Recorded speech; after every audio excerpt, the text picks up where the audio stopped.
Minggu lalu kita sudah membahas tentang rukun-rukun yang ada di Indonesia, apalagi rukun Islam. Tapi saat ini kita akan membahas tentang rukun iman. Ada yang tahu rukun iman apa aja?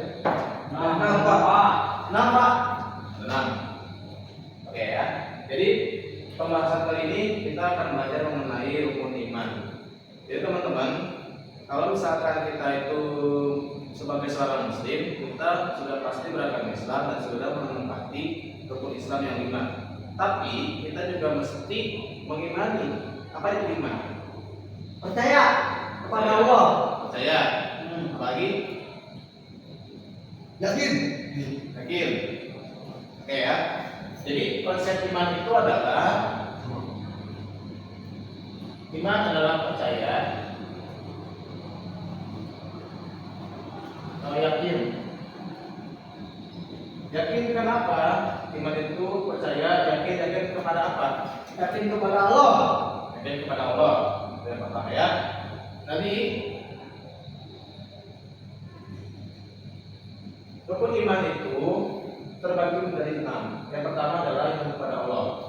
Kita sebagai orang muslim sudah pasti lah ya untuk senantiasa taat dan patuh kepada Allah Subhanahu wa taala, menjalankan seluruh perintah dan menjauhi segala larangannya. Itu sudah tercantum dalam Al-Qur'an. Mau dimanapun juga semuanya sudah sama ya.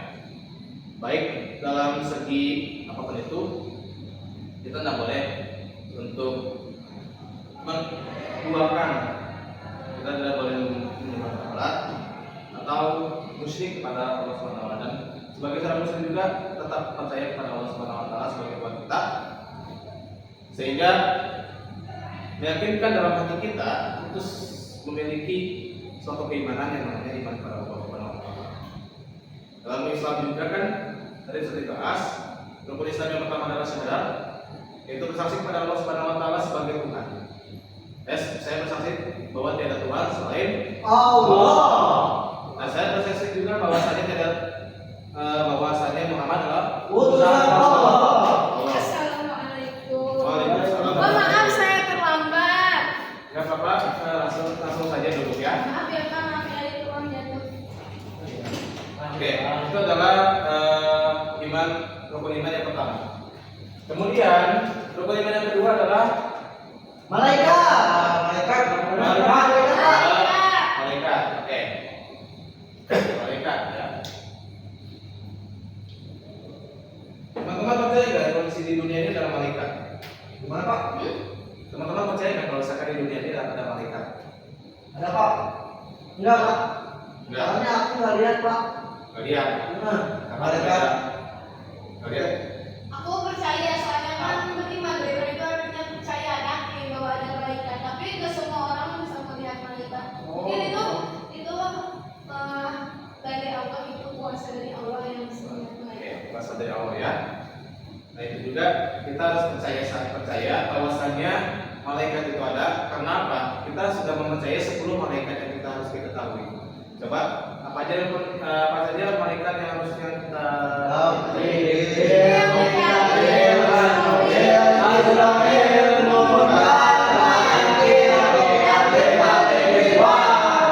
Oke ya. Dalam 10 itu juga semuanya memiliki tanggung jawab masing-masing. Yang pertama Jibril itu untuk menyampaikan wahyu. Jibril, Mikail, Memberi rahmat. Rizki, rahmat. Jibril, Mikail, Israfil, Zohil, enggak, Catat amal baik. di mana? Di alam Munkar. baik di alam kubur. Kan nakir, Nakir mencatat amal buruk di alam kubur. Rokib, Menanyakan apa? pertanyaan. Menulis amal. Apa ya Pak?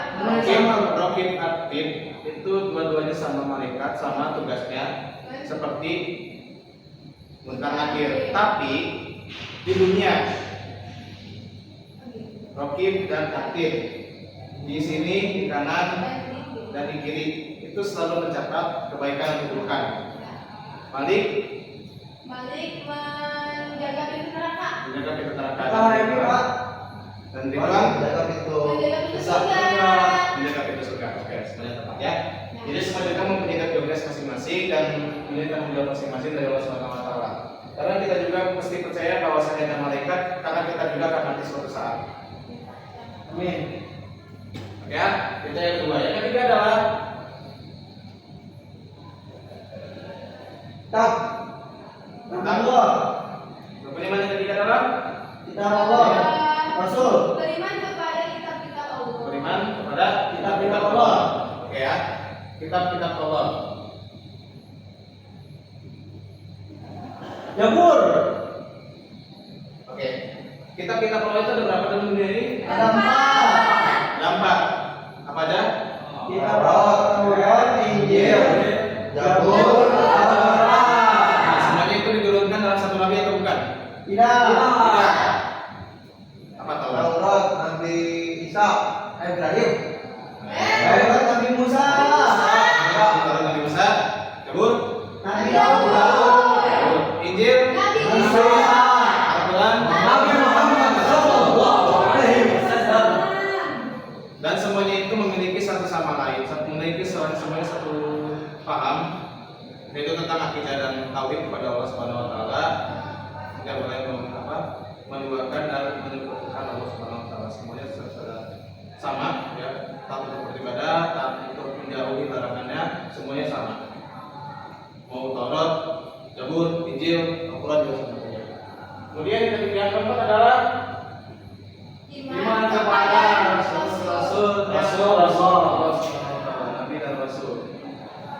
Nabi dan Rasul.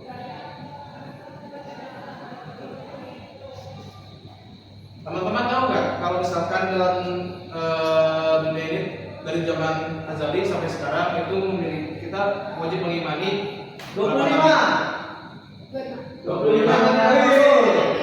apa aja tuh? Coba. Yo.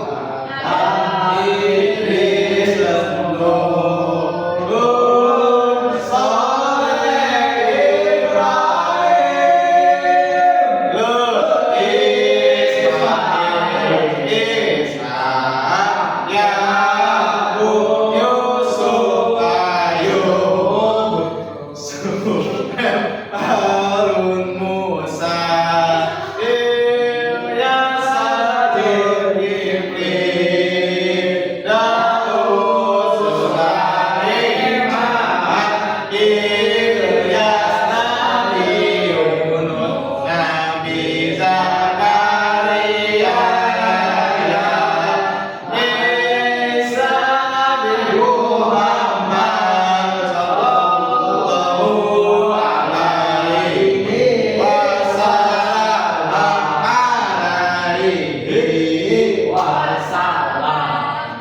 Tenang Allah. Kenapa Pak lagi Pak? Jadi itu adalah 25 nabi sifat dan 25 nabi dan rasul yang wajib kita imani dalam semua nadom yang dilakukan oleh siapa namanya kita semua ya. Kemudian nabi dan rasul semuanya memiliki peran masing-masing dalam setiap zamannya. Dari zaman Adam ketika kita diciptakan oleh Allah, manusia pertama yaitu Nabi Adam diciptakan di surga dari sebuah gumpalan tanah yang begitu buruk, ya sangat rendah. Tapi semuanya itu harus betul ya harus ditutup pada Adam, kecuali iblis. Kenapa? Karena iblis itu diciptakan dari api katanya. Jadi kesombongan itu adalah iblis tidak mau bersujud kepada Adam sehingga dikeluarkan dari surga dan Adam hidup sendiri di surga. Tapi ketika Adam sendiri di surga, dia menjadi sangat kesepian sehingga Allah menciptakan Hawa untuk menjadi pasangan hidupnya. Lalu ketika suatu hari Adam dan Hawa itu merasa sangat senang, maka Hawa itu termasuk ke dalam perangkapnya iblis. Apa itu? Budi. Oke, benar ya. Jadi Allah itu menciptakan sebuah pohon yang mana pohon itu dilarang untuk mendekati ataupun memakannya. Namun Hawa itu tergoda oleh iblis sehingga apa? Hawa itu memakan buah puli yang dilarang oleh Allah Subhanahu wa taala. Sehingga apa? Saat itu juga Adam dan Hawa diturunkan langsung ke bumi. Maka disitulah khalifah yang harus ditunjukkan adalah stafet kenabian Adam dan Hawa dan seterusnya. Mungkin hampir diterima dan seterusnya sampai kita anak cucu Nabi Adam. Dan kita itu termasuk orang yang beruntung karena kita adalah orang Islam yang sedang lahir, sudah memeluk agama Islam dan menjalankan segala syariat Islam yang ditentukan oleh Allah Subhanahu wa taala. Semoga kita semua diberkati oleh Allah Subhanahu wa taala. Amin. Amin. Kemudian yang kelima adalah iman kepada Kiamat. hari kiamat. Oke ya.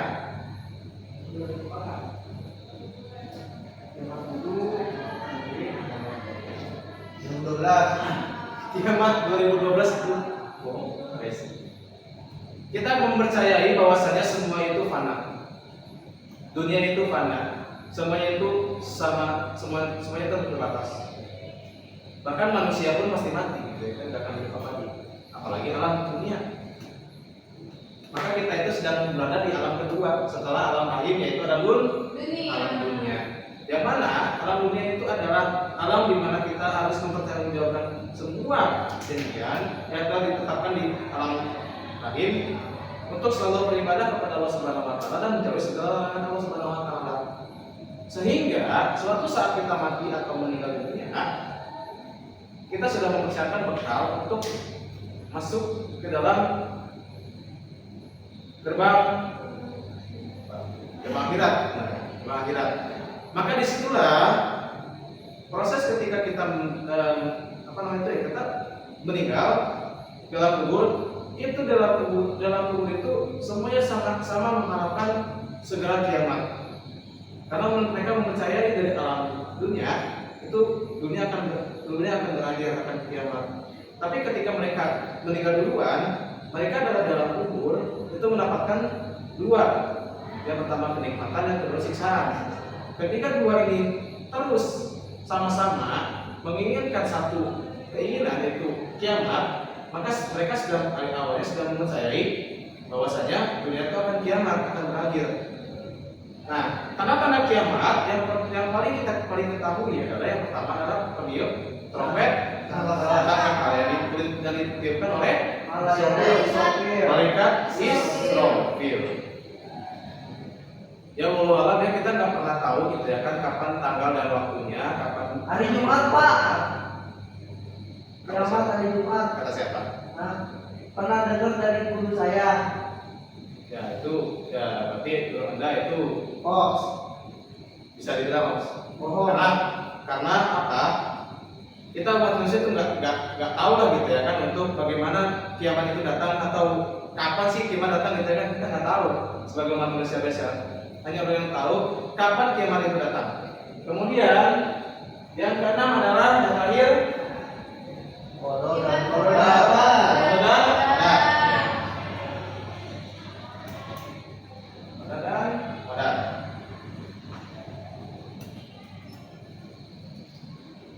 Kita selalu berpikir nggak bahwasanya dalam hidup ini kita tuh sudah diberikan nasib seperti ini? Pernah berpikir seperti itu nggak? Kenapa? Kenapa? Kenapa gimana? Ya kenapa anak pertanyaan kenapa saya hidup kok gini gitu loh di dunia ini? Mulai dengan pembahasan dari awal sampai akhir itu, ya alhamdulillah sudah mengimani lah, meskipun agak lumayan sulit kita berbicara dengan orang, tapi setidaknya sudah yakin terlebih dahulu akan Allah sebagai Tuhan dan malaikat sudah ada, kita dan seterusnya, hingga merasa yakin bahwa semua alam semesta ini kemudian kehidupan kita sudah dipakai oleh Tuhan. Itu Pak. Oke. Jadi qada dan qadar itu kita sudah percaya bahwa qada itu adalah ketetapan dari Allah Subhanahu wa taala zaman ajali, dan qadar itu adalah nasib kita yang bisa dirubah dalam dunia. Betul? Betul. Oke. Dan kita semuanya percaya bahwa semua ini adalah suatu iman yang kita imani pada Allah, dari kita hidup sampai kita meninggal. Bahwasanya iman adalah percaya dan yakin semua ketetapan yang ada di sini adalah semuanya adalah kebenaran.